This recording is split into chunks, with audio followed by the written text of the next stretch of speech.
All right, cheers. Cheers. Welcome to the water cooler. It's good to be back. Well, the water cooler show about marketing, sales, and technology. Each episode we focus on bringing you advice that works. We were thinking about what would be the best topic for this week's show, and we couldn't think of to have two better guests than Veronica Figueroa, who's the team lead at the Figueroa team, just doing amazing work, really well known in our industry as being a thought leader, an evangelist, just an overall powerhouse. And my man, Jason Cassity from the Cassity team with Compass in San Diego, who's out there marketing his business in really incredibly innovative ways. Our goal for today and what we're hoping to accomplish is talk about having a discussion about how to market and sell and recruit during COVID-19, how to set yourself up for success, how to build your business. And the water cooler has always been a show where we bring on thought leaders and experts who are willing to share their advice, share their opinion to help all of our audience grow their business. I'm excited to be back, Chris. But Chris, I think it's important here, my friend, to do things a little bit differently. I want to start today's show with some good news. So hit me with something that's worth sharing that you think would give our audience some positive energy and vibes here. Sadly, that's a challenge, right? I mean, it's unbelievable. And when I ask Veronica the first question, it's really about, sales is all about having a positive mindset. Sales is about mindset, effort, and skill. And they're all related because when your mindset's good, your effort's high. When your mindset's good, you sharpen your axe more. But it's been tough, Jimmy, to find good news. I mean, every day you look at the headlines and it's doom and gloom. There's another company that you admire that laid people off. Yeah. There's another jobless claims report that compounds to the record unemployment in the country. And then there's a lot of conflicting advice around how quickly the recovery will happen. Is it a V-shaped recovery? Is it a U-shaped recovery? Is it an L-shaped recovery? Yeah. And then add to that housing, right? I talk to agents all over the country every single day. Half of them are busy and productive and still doing deals. Half of them don't have anything going on and everything's falling apart. Yeah. I talked to some guys yesterday in Hawaii, and people are not going to Hawaii. There's no flights in. 100% of their business is tourism. And they're at 40% unemployment in Maui right now. So good news has been hard to find, but I found some, damn it. I found some good news. And I'm going to share my screen here for a second because it is a Zoom world we live in. But this is actually data that HubSpot's putting out that everybody should be checking out. And what they've done, you go to HubSpot.com/COVID-data. And what they're looking at is they're looking at over 70,000 marketing platforms and CRMs. Yeah. And they're tracking things like deals. They're tracking things like sales emails, marketing emails, website traffic. And if you look at the chart that's on the screen, what they're finding is that the deals created and the deals closed is starting to sneak back up. So that's a really good sign because you can see that it plummeted at the end of March, and it was very low in April. So there's some positive signs, but if you actually look at some of these other stats like marketing emails and website traffic and contact growth, like there's some positive stuff happening in marketing. And in fact, I was looking at another article around Facebook. Facebook is experiencing record usage. Like there are more people using Facebook right now than ever before. Yeah. And in my book, Jimmy, I said Facebook is the internet. So when we talk about sort of positive news, I kind of broke it down in my notes for the show. Ads are on sale. Leads are on sale. Traffic is on sale. Basically, marketing is on sale. Marketing is cheaper than it's ever been. People are stuck at home and they're on their device all day. Yeah. They're clicking, they're registering, the traffic is through the roof. So, sales are going to be a little bit trickier. You've been saying, how do you get a bigger piece of a smaller pie? Right? Well, the way you do that is you take advantage of the fact that marketing is working better than ever. It's like the whole world is looking at their phone. They're looking at Facebook. They're looking at Instagram. They're looking at their inbox. People are bored. Yeah. You know what I mean? They're running out of things to do. You can only clean your house so many times, Jimmy. You can only yell at your kids so much. You can only walk your dog so many times. But I'm going to ask Veronica the first question, because this goes back to the concept of doom and gloom. I want you, Veronica, to put yourself in the position of one of your buyer's agents, okay? I'm on your team. I'm seeing all this negativity. I don't have a base salary. I'm not the breadwinner like you. I'm just a team member. I'm seeing Airbnb lay everybody off. I'm seeing Uber lay everybody off. I'm seeing Realtor.com laying people off, right? I'm seeing the jobless claims through the roof.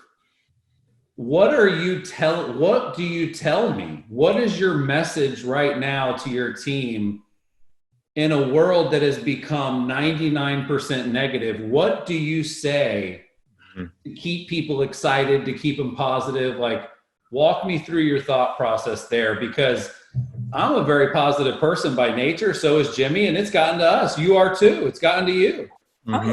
So what is the message right now that works? What do you tell people to get them fired back up? Because I need to hear it. So, wow, tough question. I was just admitting to you guys earlier that I actually had to come and get a beach house to get my mindset right, and take up meditation and, you know, like pray and just find that voice within me. I have to wake up every morning ready to perform for my team at 8:30 in the morning for our huddle. It's been something that we've been doing over the last 7 weeks that we never did before. Yeah, we were a close-knit team, but we never really were 10Xing, like really double downing, even triple down that commitment to each other as a team. When you're leading a team of 40 plus agents and staff, every morning I have to find that, I would say, momentum, that energy, that spunk. And actually one of my agents called me out last night. She says, yesterday your energy was off. I was like, you know, shit, I've been going nonstop, not even being able to come up for air and acting like we've got this, we can get through this. But oftentimes I don't have all the answers. I don't. But what I can tell you that I'm telling my agents is, look, guys, the only thing we can control are our habits right now. The only thing we can control is sharpening our skills, showing up, coming up with creative ideas, being empathetic to the people who are around us, and understanding this isn't happening to you. This isn't happening just to you. This is not about real estate. This is a global pandemic. People will still need us. So we need to show up.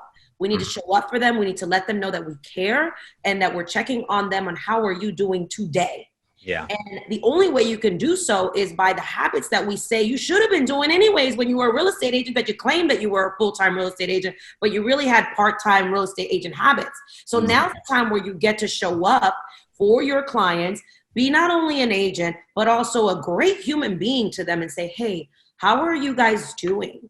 What are the things that you guys need? So our regimen is, look, show up to the 8:30 morning meeting.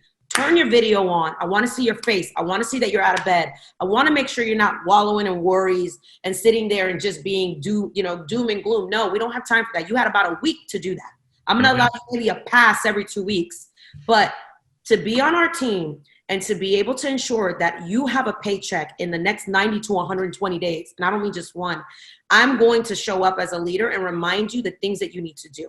Yeah. Again, this isn't happening to poor you. This is all of us. So those of us who really want to be able to stay and survive in this business, we have to do some things that a lot of people who took this as a light little coronation started at least first saying, oh, this will be fine. But then as things start turning into week 8, now 12 weeks. We say that this is opening up. We don't know what's going to happen. The governor of Georgia said they think they may have opened up too soon. Yeah. So we're going to see, they said we're in phase 1. We may go back to phase ground 0. Yeah. So what I keep on telling my agents is, listen, we have to show up. We have to reset our mindset every day. What are the things we can control? Our habits. Are you working out? Are you calling your mom? Are you checking the people? At 11:30, we then have a daily check-in where we go for a walk, walking our dogs or walking on the beach. One of my agents stepped up. He started that group.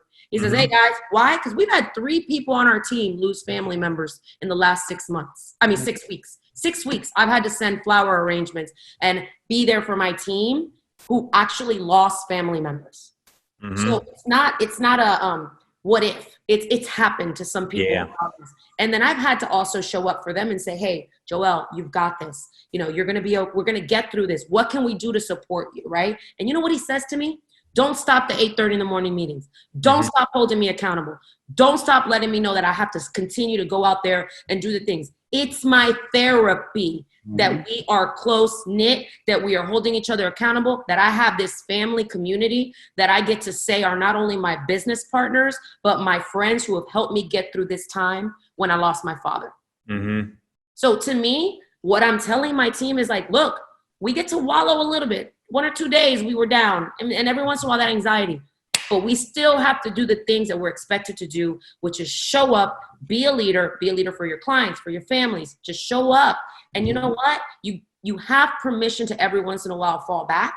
You have permission. I had one of my agents call me the other day. He's like, I don't know who to call. I just got to call you and tell you I'm going through this. I was like, and that's what I'm here for. Tomorrow, guess what? We brush that shit off and we show up. Yeah. Let's go. And it's because they ask for it. Yeah.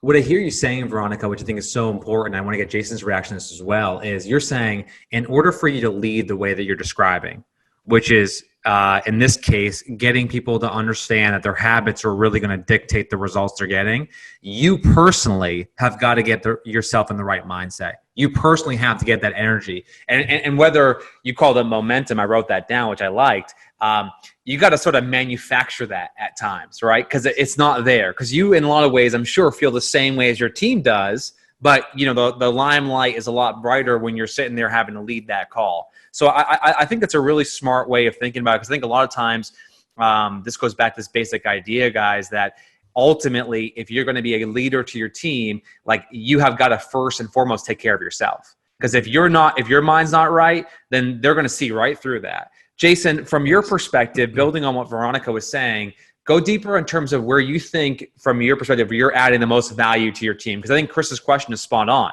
Everybody right now who is a team lead or a broker owner or who just even is leading an organization on their own, they're challenged every day with like, how the hell do I motivate my team? Because I know their feelings are very legitimate, and I also feel the same way at times. So how do you approach the same idea? It's a good question. And with the team, one of the benefits we have to being a team and not per se a brokerage, you know, Chris mentioned like a lot of the fear is because they hear the news about realtor.com and people furloughed and being laid off. But a lot of those are coming from companies that have a ton of overhead and they're on slim margins and they have to do a ton of deals. So when the deals subside for a month, that's going to hurt a big company like that. We're a team of 6. We don't have that big overhead. We're actually in a light and nimble position right now. I mean, as a team leader, I've got a little bit of overhead, but my team doesn't. You know, for the most part, they show up ready to work and they close the deals that we provide them. They're actually in a really, really good position being a buyer's agent on a team than the big companies would be. So we saw this as an opportunity to triple down on the content creation for the last 2 months when the sales weren't exactly there. People were circling the wagons and waiting to see, you know, and that's, you know, be empathetic to that. People, there's a lot of news out there. People wanted just to wait and see what happens. And we're totally empathetic. We didn't per se like right out of the gate, like, business as usual, this is normal. We didn't like that messaging. So we switched that a little bit to like, how can we help? Let's support some local small businesses. But we tripled down on the delivery of it because like Chris said, everybody gets their screen time on Sunday and it's doubled or tripled because everybody's on their phone right now. So we saw that as an opportunity to take what we were already doing, putting out content videos, how can we help local small businesses, and then just tripling down on the distribution of it, running, you know, Facebook boosted posts, dark ads, YouTube pre-roll ads, just putting it everywhere. Yeah. What do you, just in one quick follow-up question before you dive into the next question here, Chris, for Jason, like, and this maybe Veronica, you could expand this as well. Like, what happens when someone can't shake it? Right? Because like that, and I'll go to you, Veronica, because you got something to say about this. Like because like I think I'm seeing a little bit of that too with agents. Like they just can't shake it. Dude, this is where people just get exposed. And I don't mean just agents. It could be staff. It could, especially because we've had to have everybody level up. There's no room for B players. There is no room for mediocre right now. We have had to ask people to do things that they're like, well I don't know how to do that. I was like, well, we're going to learn. You know, we have to really rise. And wow, people have not, I don't want to say they've been exposed, but it's been, you know, there's no hiding. in this market. Mm-hmm. You either perform or you don't. And we've seen the agents, like some of our roster, like attrition got real on our team when we started saying, okay, who's not showing up for the morning calls? Who's not updating the things that they need to do? Who's not doing the things that we're saying as a team we're committing to? And you put that kind of pressure on them of saying, all right, as a team, we're committing to this. And you start seeing who starts deselecting real quick. And we have seen it. And at this point, I love them. Pray on them, but I can't feel sorry for those who really don't want to play in this. This ship is moving. We are building this plane as we're going with this COVID and this new world that we didn't expect. But I think we've accelerated where our industry needed to be at anyways. Aside, obviously, from the, no one wants to hear the stories of people's health and death and all that. But like, it was time for our industry to level up anyways. So for me, what I've seen is people just saying, you know what, I'm out. This is too much. This is too much. And you know what I say? That's okay. This industry isn't for everyone, because far too long, this industry was too much of a la land industry anyways, that everybody can do well in a good market. But I said to my team, I was like, listen, what we're going to identify here is this for you or not? And there's no hard feelings. I'll still have a drink with you and pray for you and clap for you.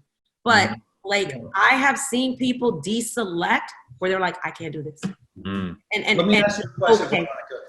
Because I think one thing that's interesting when you're an entrepreneur or a realtor, the reality is that you're actually unemployed every day.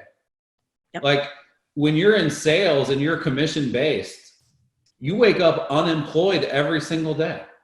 So while I have a lot of sympathy for the people that are literally unemployed, in this industry, we're all kind of unemployed. You know what I mean? If you take your foot off the gas, you're done. But here's the question for both of you really is, are you able right now to grow and recruit? I mean, there's all these people that are being laid off. Here in Orlando, 43,000 people at Disney World gone. Just saw Airbnb lost 1,900 people. Uber just laid off 3,700 people. So is there an opportunity right now to recruit? Is there an opportunity to bring people onto your team that you never would have had a shot with? I know Jimmy and I have seen there's really some A+ talent on the market, but it's kind of this weird spot where it's hard to bring on more people when there's less opportunity. Jason, I know you'll probably want to take this one too, but I'm riled up now. Go for it. It's all you. I have a team of upward of almost 40 people. We just we were just, blessed to now partner with 7 new agents that the resumes on these agents are like, oh my God, me? I'm like honored, like talent, pure talent. But what they said is, we want to turn the corner with the leader we trust. We want to turn the corner with someone that we feel has their finger on the pulse of the industry. And they said, I don't want to hit my head up against the wall anymore, trying to be number one. And I'd rather be with a group of people who will help collectively become number one. So the talent that we're recruiting right now, I'm excited about, because they're like also humble and just being just honest about like, look, things are looking uncertain. We feel that we can trust where you guys are going. Is there an opportunity on our team? Why are they available now, Veronica, versus maybe 2 months ago? Because they're A+ talent, they're ready to rock and roll. Like, did their broker let them down? Or is there, like, why are they available now? I think a lot of times people were, like hyping themselves up more than what they really were performing, or I don't know. It just, the talents were there. They were like, this particular person was like a Red X person, a killer, a shark on Vulcan, expired, hitting the phones, pounding the phones, like just gritty. Yeah. He was like, man, I've been trying to do this so anti-way you do it. You just have the phone ring. Like, why do I have to like act like that's not, a blessing? And I said, look, you bring those skills together with what I bring to the table, the magic happens. Like, why are we trying to, deny that we can be stronger together? Yeah. And guess what? Maybe you sold 15 homes alone. What if I can help you sell 50 or 45 or 30? Or hell, sometimes right now, even the 15 you sold before. So I just think people are just willing to open up a lot more and ask for help. And we're excited. We just brought on, like I said, 7 new amazing partners, and we're still recruiting. Jason, what do you think about that? Because obviously you're a slightly smaller team, right? You're a more tight-knit team. And I think one thing, just to recap there, what you said, Veronica, I think it's really important, is that if someone who's been doing something a certain way for a long period of time right now in their current environment sees that their broker isn't changing, that they're pretending this isn't happening, but they see other agents pivoting, they're like, we're missing something here. Chris and I talk about this all the time. We're like, we look at what other businesses are doing from a strategy, from a cost-cutting perspective, from an investment perspective, and we keep asking ourselves, what are we missing? Like, because like everyone else is shifting, we can't stay still either. So I think what you're describing when I hear you say that is, if you have the ability to recruit A+ talent, chances are they're going to come available on the market if their broker isn't serving them, if their team lead isn't serving them, if they're just sort of simply saying, keep your head in the sand, just keep doing what we're doing. If they see other agents pivoting faster, they're going to want to hitch their wagon to that individual. Jason, from a smaller team perspective, where does your head go? No, you nailed it though. And it goes back to an old curatorism of attract, don't chase. Right. And I think the people that are, pivoting at the right time and putting out the right messaging, they're attracting not just the clients, but the talent right now. And so should you be hiring? Yeah. If you have the capacity and the bandwidth to add people, I think now's the perfect time to do it. The old Warren Buffett, be greedy when people are scared and scared when people are greedy. People are scared right now. And so it's a good time for you, if you're looking to recruit, to be greedy. There's people out there looking for what you're doing, especially in the curator ecosystem. People that are attracting the business are also attracting the talent. Yeah. Yeah, I had someone tell me that I was going to piss off a lot of people. And I'm like, listen, at the end of the day, I'm just trying to serve. I'm trying to serve my community. I'm doing what I'm supposed to do. Don't be mad at me because of the leadership that I'm doing and stepping up. I'm not trying to recruit everybody. I'm trying to find the perfect who.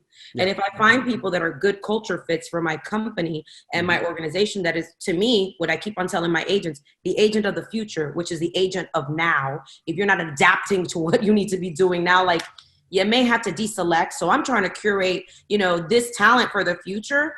And when I hear brokers saying, like, I had a broker text me. He says, hey, I saw that 2 of my agents are joining your team. I know they're going to be in good hands with you. Like, that's respect. Yeah.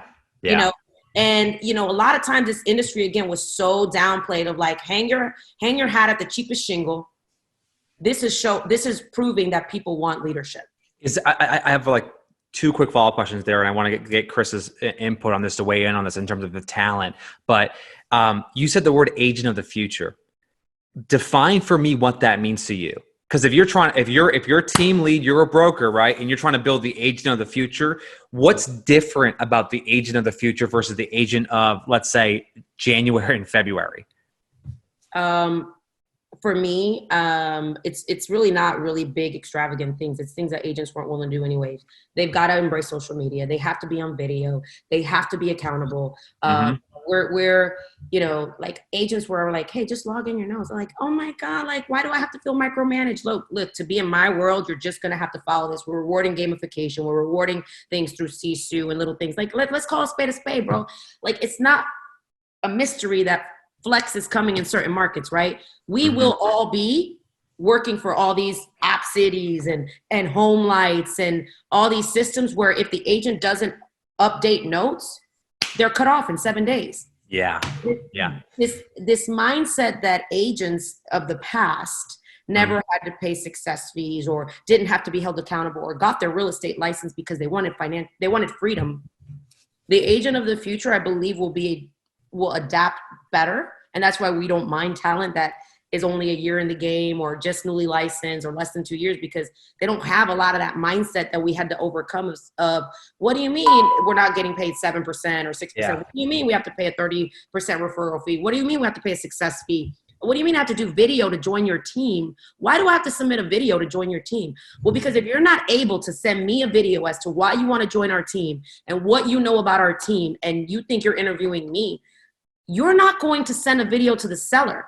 You're not going to send a post-text video off after you hung up the phone with them or invite them to do a Zoom or do the things that we need you to do anyway. So you're just not a good fit for us. Yeah. Let me shift to marketing, because we're a marketing company. I think Veronica and Jason are both known as amazing marketers in different ways too. Marketing, there's a lot of different ways to skin the cat in marketing. But really what I think is an interesting question is just sort of, has your marketing plan changed since March?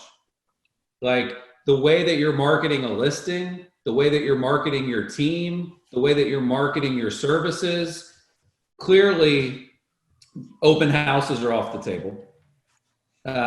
Clearly you can't do a client appreciation party, right? Like Veronica, I remember you were just inviting us to go watch Frozen in the park. It seems like a couple months ago, and that's no longer an option. Mm-hmm. So I'll go to you with this one, Jason. Like, you're one of the most innovative marketers in the industry. People admire you. They look up to you, the things you do on Instagram, the things you do with video. How have you changed your approach to marketing based on everything that's happening in the world? The first couple weeks, mid-March or whenever the shelter in places came down, we more so circled the wagon. So we changed the messaging from, what's your home worth? Click here for this, yada, yada, yada, and went to how can we help? Let's get out into the community and support some local small businesses. And so we really did, to borrow a Gary Vee, and we took the right hook away for a little bit, and we were just jabbing because we wanted to be empathetic to the situation. We at that point didn't know, what was going to happen over the next couple weeks or months.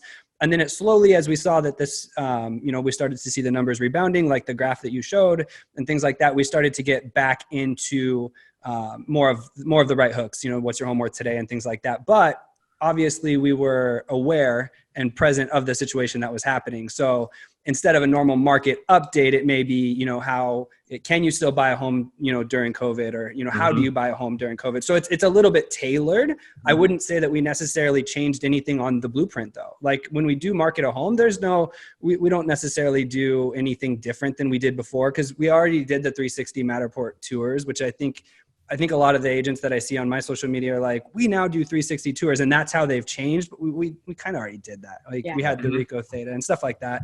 So when it comes to marketing the home, not much has changed. The only thing we've done is really, again, double and tripled down, certain things doubled, certain things tripled on the distribution of content digitally. Mm-hmm. So we've pulled back a little bit of the print side of what we did.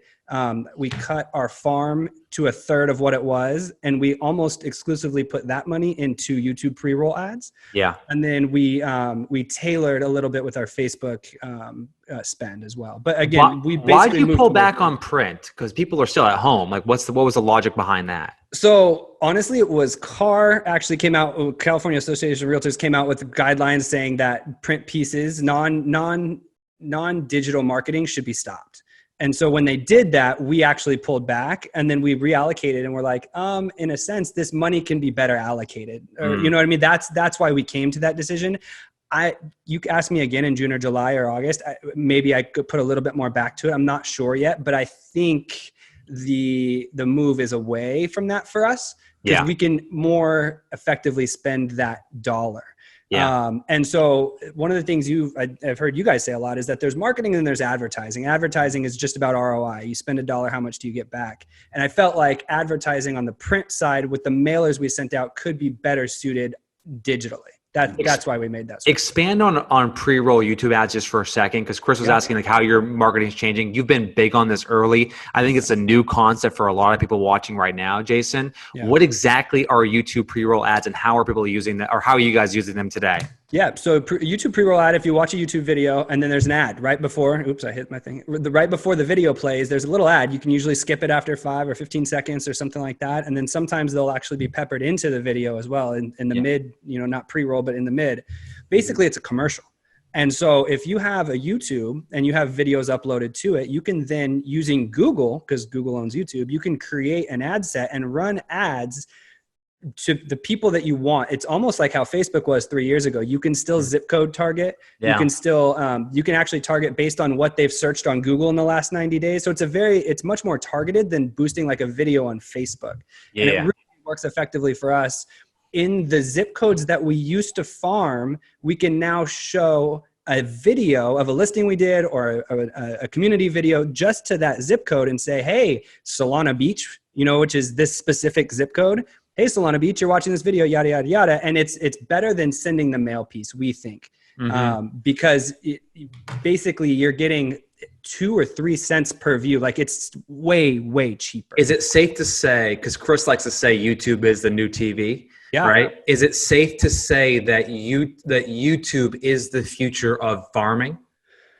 It's going to take a more dominant role in farming, and Okay. it may not do So away it with can print. coexist, is what you're Correct. saying. I It can think coexist. Right. But if you were spending 5 G's a month on just straight up print farming, you might be compelled to spend 2 G's on print and then 3 on YouTube pre-roll. Reason being is that, and this goes back to the core of what I try to teach my team all the time, is that you want somebody when there's nothing we can do right now to make someone spend $700,000 on a house when they're not ready to spend it on a house. Mm-hmm. But what you can do is consistently put out good content for 2, 3, 4, 5 years so that when they're ready to spend $700,000 on a house, they call you instead of going to Zillow. Right. And so what the YouTube pre-roll ads and really showing, behind the scenes of what goes on in your daily life, and you can get into the macro of documenting what you do and stuff like that. What you're doing is letting people in so that when they're ready, they think of you first. They might not even know why they're thinking of you. Yeah. There's an association there. Yeah. You're sitting down at the table with them at the listing presentation. They're like, I see you everywhere. Yeah. And I've had that happen more in the last year than any time in my 7-8 years before that. Yeah. Well, not to mention, you want to be able to talk about the things that you're doing that other agents don't. Yeah. And unfortunately, because it's bullshit that agents say, oh, we do Facebook. You don't do it well. Right. You don't do it right. You don't do it properly. You don't actually get reach and clicks and traffic and leads. But yeah, you check the box. Yes. Right. But the thing is, I don't think anybody's talking about YouTube. Right. I don't think that, people are actually hearing that as a strategy very often. So in the kind of purple cow, Seth Godin world, there are very few channels that are really untapped. And it's hard to believe that it is, because we've seen this video revolution in real estate. But what does everybody come to us and ask, Jimmy? How do I get distribution for my videos? You're going to spend $500 producing a film, $300 hiring a videographer.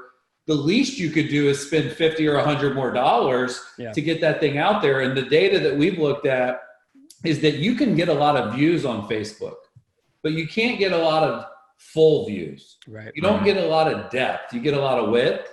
But on YouTube, it's unbelievable. Like, we ran a couple tests where 75% of the viewers watched 100% of the video. Yep. And I think people get jaded. Oh, everybody skips the ads. Everybody skips the ads. It's just not true. And by the way, if they skip the ad, it doesn't even count. You don't pay for it unless they watch. Yeah, exactly. That's the caveat right there. Which is wild. We'll draw some of that in the show feedback notes afterwards. Veronica, I want to come to you on one thing before we talk about marketing. I have Veronica's number saved in my phone as the next Marie Forleo, because I believe that she is a one-man wrecking crew, and I really think that the work she's doing from a marketing perspective is world-class. And to Chris's earlier point, just very different than what Jason's doing. But before I talk about marketing, Veronica, I want to say about one thing you said about future agents versus past. What I heard you say was the difference between an agent in the past and the agent in the future is an agent in the future, there is a higher degree of expectations and accountability that is required. Absolutely. The same way that masks are required when you walk around the city, right here in Boston, like showing up, taking notes in your CRM, making your calls, being active on social media, using video. These are no longer what we call nice to haves. They are requirements. This is the bar. This is the level of entry you've got to pass. So when you described that earlier, I started thinking to myself, I said, good. I'm glad that's the way. I'm glad that's the future, because there's too many hacks in this industry who've gotten around, who have existed because they've been living off the reputation. So this idea that we all got to level up, the thing that excites Chris and I, and I'll get to you on marketing here in a second, Veronica, but like the thing that excites us is working with people who give a shit, right? Because we give a shit, right? And so we show up and we do the work. So when we work with someone who's like dedicated and cares and is willing to be uncomfortable, that's what gets us up and gets us excited. So what you're saying, what I heard you say earlier is like, that's now the bar. Anything below that, forget it. You're not going to exist. It's too competitive. Listen, I'm going to be honest with you guys. I'm shook right now. You guys rave about my marketing. I just got a resignation notice from my marketer. Why? Because not with your guys' team, my personal team, because the pressure's real, guys. Like, the pressure right now is real. There's a lot of expectations. We're being pressed. And marketing right now is not only just digital design, it's culture. Like, our culture is everything right now. How consumers perceive us, the things that we're doing from our video team to how we're coming across on content, everything has to just be aligned with the future.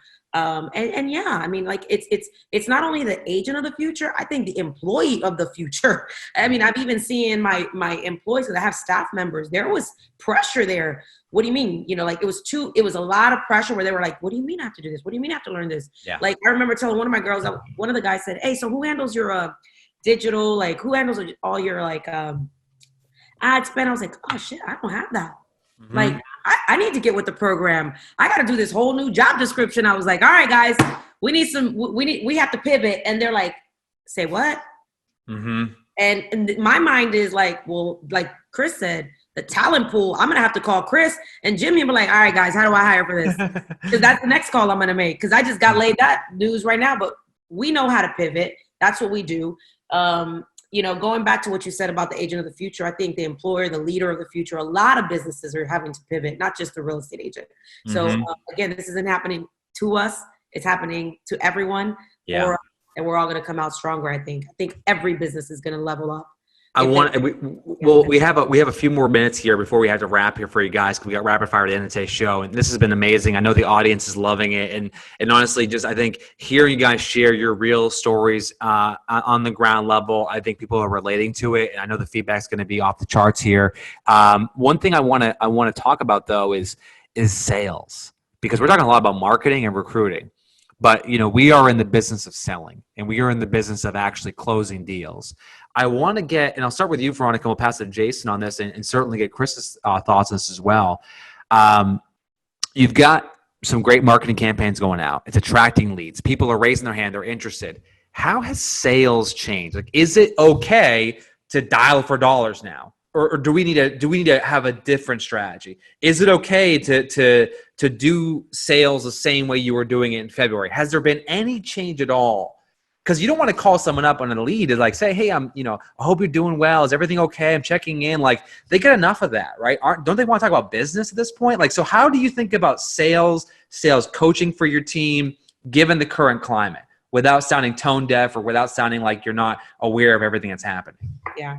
You know, without sounding, like, oh my God, like they think they're all that. Like at the end of the day, like guys, I can look at my executed channel.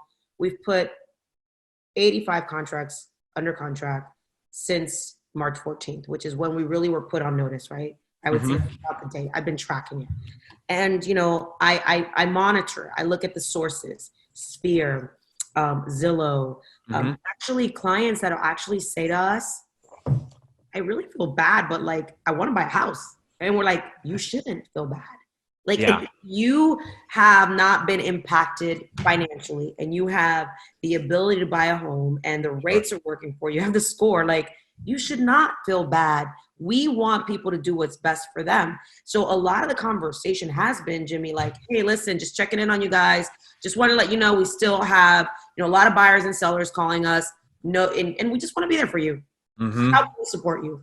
And it's not cliche, but that's the conversation. So we're doing the 8:30 in the morning huddle. From 9 to 11, it's get in touch. I'm sorry. From 9 to 10, it's get in touch with anyone you haven't been able to get in touch with. I just bought Go for the No for my entire team. Like, you need more no's to get a yes. Call me insensitive, but I'm running a business and my people have to eat. And I know for a fact there are people who are wanting to buy homes who have thanked us and say, hey, thanks so much for letting us know that builders are giving $50,000 off. Thanks so much for letting me know that interest rates are at an all-time low. Thanks so much for letting me know that I'm relocating from Delaware and I could still buy a home. And we just had that seller go on Facebook Live and do a testimonial saying what it was like to relocate during COVID and how she was so grateful that her agent was able to help her because she needed to buy a home. So I think we have to just shift the paradigm and tell more of the stories of the families who still needed our help rather than I'm a rock star, I sold a house. The story is now like, let me introduce you to the Smith family and why the Smith family, it was important for them to still work with someone that they trusted, how they found us, the situation they were living. And guess what? They sold their home during COVID. They bought their home during COVID and they're at least happy to be in their brand new home and grateful that we were still able to lean into the conversation that we're the experts here to help you even during these uncertain times. Well, and by the way, not to be insensitive, but a lot of people are going to need to sell their home Yeah. because they're unemployed. If you've got the majority of your wealth in your equity, or you've got a big mortgage payment and you and your wife both got laid off, or you got laid off, you now have to sell out of necessity because you've got to survive. You may have to become a renter again. You may have to downsize. And I think another thing that's going to be a campaign that, you know, it's always tricky, right? You want to run marketing campaigns that work. You want to be sensitive to the times. But I would personally want to know, like, how has COVID-19 impacted the value of my home? Like, how has it impacted the value of my home? Because if home values are predicted to go down year over year, that's another reason to potentially sell it before that happens. So, you know, I don't want to do like a picture of a house with like the virus floating above it, Jimmy, but I kind of do. Yeah, sure. COVID has impacted everything. Of course, it's impacted the value of your home. Let's ask you this. I want to get Jason's predictions here. Let's get into some predictions because we're in Q2. I do think that Q2 2020 will probably go down as one of the most difficult quarters in the history of the world, not just real estate. I like that you keep saying that, Veronica, because my wife keeps telling me that too. When I get a little too down, it's like, hey, honey, this has nothing to do with you. This has to do with the world. This is a huge problem. This is nothing personal. But if you had to guess, you guys are both very sharp. What happens in Q3 and Q4, Jason? Where do you see the world in September, in December? What do you think is going to happen? I hate crystal balling it because it's just so much uncertainty. You know what I mean? Like, it ceteris paribus. So now it's saying that another pandemic or second wave, right? Because we don't know. And it's an election year, right? There's all that comes into play in November and stuff like that. But I would anticipate that Q2, we're already starting to see that the numbers for showings in April were down and stuff like that. I think Q2, we're going to see a big drop, right? It's 10 to 15%, things like that. Although one of the things, back to your good news, we saw here in San Diego is that while transactions and pending listings were down, the sales price didn't drop. The sales price actually stayed steady. So that being said, I would anticipate that if this continued on, that we would start to see prices drop because then people who had to sell have to take a price reduction to get out. But if this starts to reopen now during Q2, we won't see that big of a drop in Q3 and Q4. In fact, with interest rates being under 4% still, you've got this pent up demand that once they know it is okay to go out and buy a house, they're going to go out and buy a house. One of the things I've been telling my team is that these buyers that we had, you know, for us, it was February 24th. That was the day that the stock market crashed. And a lot of our buyers are luxury buyers, you know, $1 million plus, $2 million plus. They're very stock market sensitive. So we lost like 6 or 7 contracts in like a 10-day span, all $1 million plus. I don't think those buyers are gone. They still want to buy the house. They were just waiting to see what happened. And now that the stock market has recovered, and if this goes away, they're going to be right back there. So I don't see why Q3 and Q4 can't have the transaction volume to make up for your Q2. What it's going to do to the prices, and if anything changes, I don't know. Good. That's a fantastic question. I think Q3 and Q4, you're going to see a little bit of a rebound though in your active pending and sold listings for sure. There has to be. There's a pent up demand. Veronica, what do you think is going to happen? We're in Florida. You know, we're starting to reopen. They've got retail at 25%, restaurants at 25%. Georgia opened. Texas is opening. California flattened the curve. You know, I mean, what happens the rest of this year? I don't have a crystal ball. I do think there's going to be a rubber band effect. I think sellers are just going to, once they feel a little bit more certain, they're going to be like, okay, I want to put my house on the market. Like, I need to, like, you know, be proactive because those are the conversations we're having with them. Should I list now or should I wait the next month just to see what happens? But I need to really sell my house. So I really do think that there's going to be, I think our spring market will be in the fall. I really do think so. And I'm hoping so. So I think that we're going to be busier than ever. It'll be interesting to see how it plays out in, you know, our winter, but we're Florida. We don't really have a winter. Like, I mean, we have beautiful weather all day long. I actually think that we're going to be in a unique situation. We got New Yorkers and people from up north saying, we're out of this place. Like, can I get a house now? Like, I'm cashing in, or the little bit that I have, like, I can afford to live in Orlando, Florida. I can afford to live in Central Florida. So I truly think that we're going to have an upswing market in, you know, that our spring market will be in the fall. Obviously, I think we'll also probably be pretty healthy in the winter. Of course, it'll be less. I mean, it's still going to be relatively less, but I still believe, and I could be wrong, but look at the trends. Even in a down market, 5.4 million homes still sold. And if we notice, those trends consistently still happen. I always try to be in front of who's buying. You know me, I'm in front of acquisition partners. I'm in front of investors. I'm in front of hedge funds. I'm just moving where the puck's at. I'm already on calls with my friends from the REO market. Like, hey, are we looking at an REO market? Are we looking at, asset acquisition? Do I have to beef up my profile for, being the agent that they trust in Central Florida for the acquisition market? So like, I just think we need to, see things from a macro rather than a micro as an agent, just only like the buyers and sellers. Like, there will be a new buyer pool, a new seller pool. Someone else will take it. Someone else who's sitting on some money right now is going to be who we're going to be representing on these purchases. I'm going to be in the front line of defense. Yeah. Chris, what's your prediction for Q3, Q4? Why do I have to answer my own question? Well, I think what's going to happen is time heals all wounds. Mm-hmm.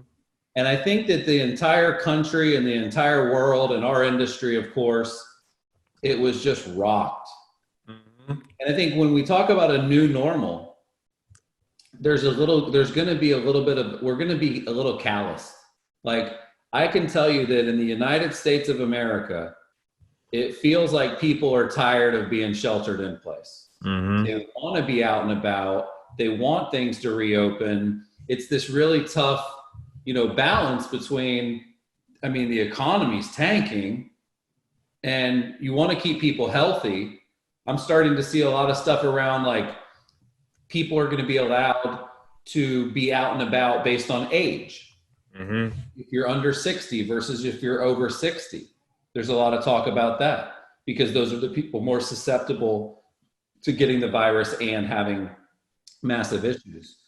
I would love to think, Jimmy, that, and I've read a lot about this, that this isn't like 08. Mm-hmm. The recession that we went through in 08 was because of the housing market. Right. Yeah. Because of the mortgage market. And for as much doom and gloom as out there, there's a lot saying that the real estate market can be what helps the market recover. Yeah. Yeah. I think what's going to happen in Q3 and Q4 is it's not going to be as bad as Q2. Right. I do think that, I don't know if it's a V or a U, but I'd like to believe that the last month and a half, I would like to think that the worst will be behind us because we're getting used to the masks. We're getting used to social distancing. We're getting used to being home all the damn time. Mm-hmm. We're getting used to like my favorite thing to do right now is to walk my dog, like just to get out of the house. And I love what Veronica said earlier. It really is about routine. Like, mental health is a challenge for everybody right now. Mm-hmm. And routine and having your schedule planned is the key to having a positive mental health. 8:30 meeting, 9 o'clock this, 10 o'clock this, 11 o'clock walk, 12 o'clock lunch, 1 o'clock call block. Like, you've really got to have a structure. But I don't know what's going to happen, Jimmy. I like both of their answers. I don't have a crystal ball. But as an optimist and as somebody that loves life and loves people and loves business and loves commerce, I hope that it's better than the last month and a half. Yeah. Well, I will say this. First off, Veronica and Jason, I want to thank you guys for being a part of this. This was a lot of fun for us, just having you guys on the show. And I think the thing that we're realizing through this is that who you surround yourself with during times like this really matters. Because, you can feed into the negativity and you could feed into the depression, or you can decide another path. And all those things are legitimate and they're real. But I think for us, a curator, we have this overwhelming desire to be a positive symbol for our clients and our community, and to surround ourselves with great entrepreneurs and leaders and just awesome people like the two of you. It just keeps us optimistic about the future, I think, is the short version of it. And we want to thank you guys for being on the show. We're going to wrap it with some rapid fire, some takeaways. And I want to end with, where can people actually connect with the two of you online? Because I'm sure our audience is going to want to stay connected to all the things you're putting out there into the universe during this crisis. I'll start with you, Jason. Yeah. So, I mean, we have a beautiful website, thecassityteam.com. It's CASSITYIDY. There's a country star named Jason Cassity. We're battling for SEO on Google. CASSITY. You can contact me through there. Just Instagram is probably the best place. You know, any social media, it's Jason Cassity, and just shoot me a message. I would love to just follow me. I'll follow you back and say what's up. And if my name is on it, it's me you're dealing with. So if it says Jason Cassity, that's me in the messages. So just shoot me a Awesome. message. Cool stuff. Excellent. Veronica, best place, Instagram or someplace else? You know what? I'm leveraging veronicainspires.com. There you can follow me on all social media outlets. Call me, hop on my Calendly. I'm just here to help the industry, man. And, you know, just having a lot of fun doing it. veronicainspires.com. We'll share it. Well, very cool. Well, thank you both from the bottom of our hearts for jumping on this. It's a lot of fun for us. We were excited to bring the water cooler back, and we couldn't think of two better people to be a part of it. So cheers, guys. Cheers. Awesome. Thanks for having us. All right, Chris. So listen, we got one of our favorite segments here, which is we're going to get into rapid fire. Yeah. Now, let me first just to set the stage here, Chris, as it relates to rapid fire. Every week we want to bring you guys the best apps, the best tools, the best blogs, the best podcasts that we're listening to right now that inspire us, because you know we're every day in the trenches, Chris, looking at what other entrepreneurs are doing every single day to help grow their businesses. I think the thing that's always made the water cooler special is our ability to bring outside ideas to our audience in real estate. It's what we're passionate about. Yeah. I want to get into rapid fire, but real quickly, do you want to just react to Veronica and Jason? I know we just had to wrap them. Well, I think I feel better than when the call started. Yeah, First of right. all, that 50 minutes flew by. Whoa, man. Yeah. In a normal world, Mm-hmm. you know, what you consume is what you become. Yeah. You know, what you put into your mind becomes your thoughts, becomes your actions, becomes who you are. And I just think and we're going to have some great guests. I mean, we're looking on bringing on people every single week to help inspire and educate and provide tactical advice, like the YouTube advice from Jason.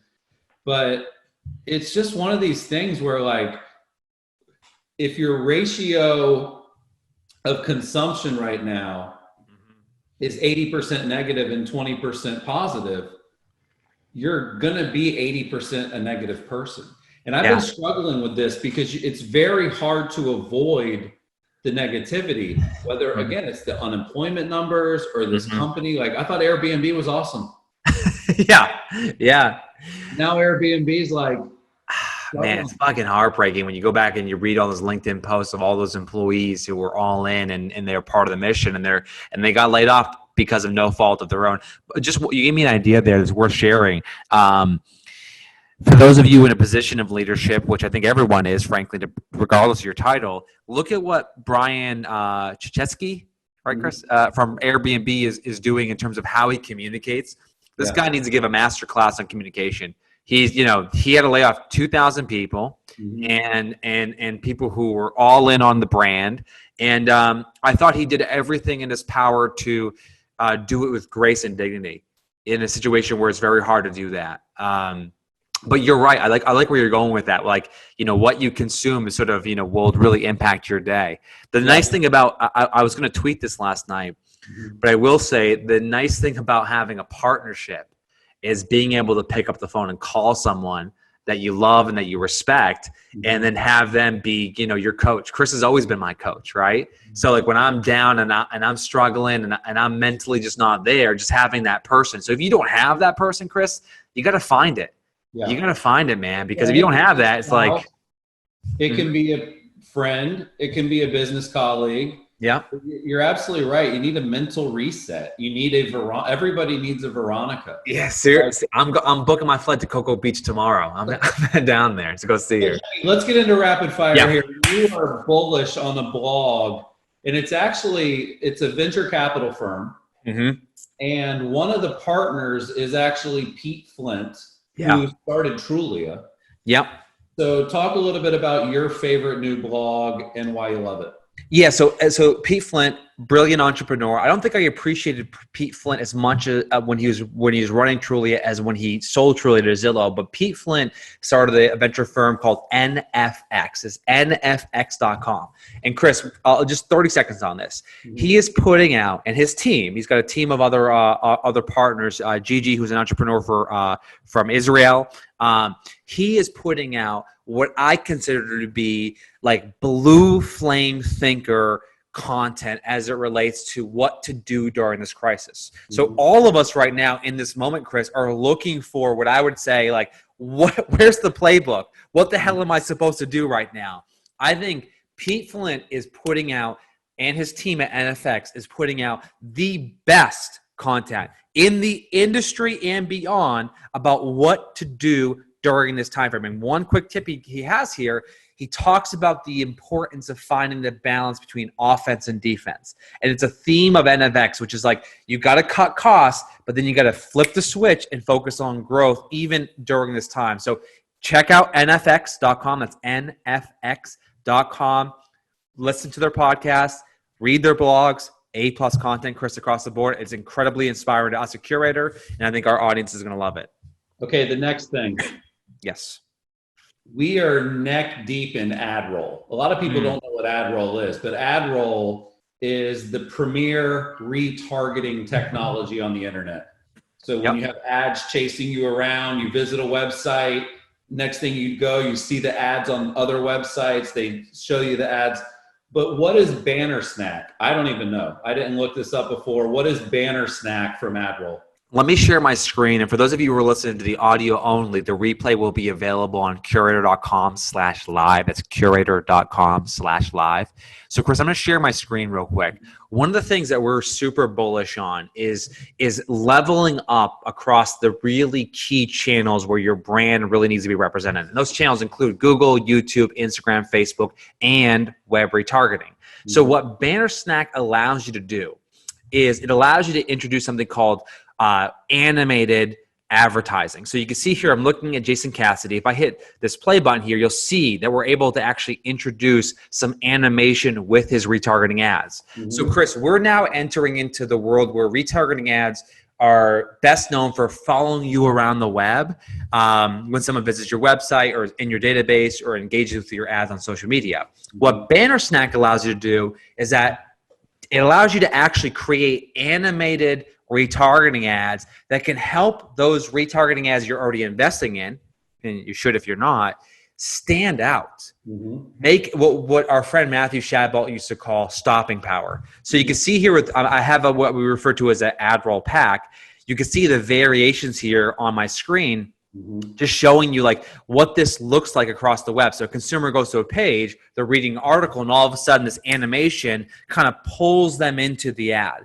The problem with most retargeting ads is that consumers have banner blindness. So they are naturally going to focus on the content, not the ad. So the way to stand out, the way to have a bigger impact, Chris, is to use animation in your retargeting ads to have that sort of pull effect that you're looking for here. Yeah, and it's not overdone. It's subtle, it's simple, it's clean, it's modern, but it is eye-catching. Exactly. So Banner Snack takes what would normally be like a 6-hour process and can condense that down to less than like an hour. Cool. What is the Jeff Bezos day one Zappos video? Okay, so this is just inspiration, okay? This is something I just want everyone to check out. One of my favorite videos, probably one of the more transformative videos I've ever listened to, is when Jeff Bezos bought Zappos for $1 billion. Chris, that was 11 years ago. Give or take, right? It's a long time ago. I remember that happening, like, oh my God, I can't believe this happened. He put out a video to all Zappos employees to introduce, because no one knew who Jeff Bezos was really at Zappos. They were aware of Amazon, but they didn't know who the CEO was. He has this famous video. It's only 7 minutes long. Look it up on YouTube. Jeff Bezos, day one Zappos. He talks about what are the things that makes Amazon special. And by the way, Amazon, $1 trillion company now, right? So this philosophy was true then, it's true now. And he talks about the things that he knows. There's only a few things that he knows. One was being customer obsessed.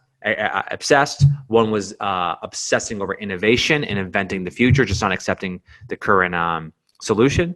But the third thing he shared, which was it is always day one, which is when you wake up and you get to work, you have a chance to reinvent yourself and you have a chance to create the future. And he has this incredibly compelling and motivating video from one of the world's best and most iconic leaders that sets your mind in the right place. It creates the right mindset for you to think about, especially today when you wake up every day, you try to tendency to kind of carry the past with you. It's always day one. So I want our audience and our fans and our following to check out Jeff Bezos, day one, his Zappos video. To me, I love it. It's worth sharing, and I think our audience is going to love it. Cool. And I've got 2 quick tips here as well. I'm going to share my screen. Yep. So I'll set you up for this one here. We love this guy. This is from Rand Fishkin, right? Our boy Rand Fishkin. Right. Yep. He was formerly with Moz, and he started a new company called Spark Toro. SparkToro.com. Talk about what that is. Yeah, it's very cool. Basically, you can put in any keyword search. So I put in the word for this example, homes. And it basically found 661,000 sources that frequently talk about that word. And what it'll do is it'll find the best social media accounts. So you can see it found NAR, it found Realtor Magazine, and it found Zillow. You can go and look at a much larger list. You can follow those accounts. But what I love what it does is it actually has these hidden gem accounts. So it actually finds really great accounts that talk about that keyword that you probably haven't heard of. I never heard of Property Week, and I had never heard of Bricks and Mortar. It also shows websites that are visited and shared. But again, it shows hidden gem websites that you may not be familiar with. It even shows podcasts that are followed and shared. It shows YouTube channels to subscribe to. It shows kind of the areas, additional. Oh, wow. That's brilliant. Yeah, it's really nice. So what I think most of the people listening should do is they should go to this tool, SparkToro.com, and they should put in their actual market, Orlando, San Diego. So you can connect with influencers, you can find podcasts, you can find YouTube channels, really cool stuff. Basically, I think of it as like Clout 2.0. Yeah. Clout was a very popular service, but this is really cool. It just launched. I think actually our buddy Spencer, former CEO of Zillow, is one of the investors. So it's really cool stuff, Spark Toro. And then the last quick nugget here is Instagram has actually put out like some really great info. Annette from our team, she's like an Instagram wizard. They actually put out a playbook for businesses, like how brands can take action during a crisis. It's really well done. And it really gives a lot of great tips, like using Instagram Live, using Instagram TV, expand your business and services digitally, offer ways for people to shop online versus just in stores. Get your message out, connect to the community, step up your stories, right? Like it's really, really well done. So I know a lot of the people are actually using Instagram, but this is actually Instagram themselves putting this out, Jimmy. A beautiful playbook. All you have to do is Google Instagram COVID-19 playbook. It's some good stuff. Rapid fire, right? Some quick takeaways. I actually can't wait to go watch that Jeff Bezos video. You're gonna love it, man. You're gonna love it. Trust me. It's worth every second of that 7-minute video he put together. So, Chris, before you wrap it up, I just want to say one thing. For all of our fans, our audience, our network, our following, we're excited to be back. We hope you guys appreciated today's episode. We try to bring as much value as possible, interviewing some of the best and brightest. Give it up to Veronica. Give it up to Jason on social media. They're spending time with us out of their day to share some tips and takeaways to help you guys grow your business. And we're just excited to be back, man. So, Chris, I'll let you take it to the house here, my friend. But I had a lot of fun. That hour flew by. Yeah, it did. And you guys can catch all of our past episodes on our YouTube channel. You can also check out iTunes as well as Spotify. We do upload the audio, so if you want to listen while you're working out. But you know what, Jimmy, the way I would really wrap it up is, and you said this to me the other day, we got to start having fun again. And I think that is a message that people should hear loud and clear. Like, let's turn the corner as a community. Let's get back to having fun, and this was a blast. Interviewing Jason and Veronica going through rapid fire. You know, obviously I'm on a budget now with the Bud Light. Cheers. Thank you guys for watching. We'll be back next week, Thursdays at 5 p.m. for Water Cooler. We'll see you there. Thanks, guys.